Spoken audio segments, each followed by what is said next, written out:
2024 সালের 4 মে দেশ ছেড়ে পালিয়ে যাওয়া বেনজির আহমেদকে দেশে ফিরিয়ে আনা এখন সরকারের জন্য মূল চ্যালেঞ্জ।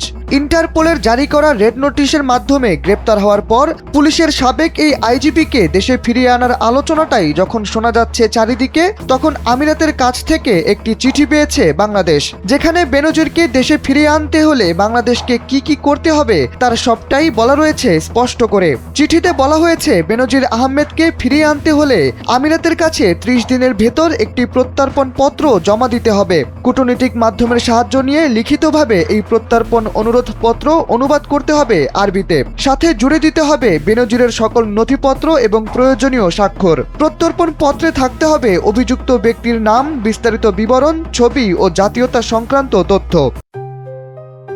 JBS holdings limited.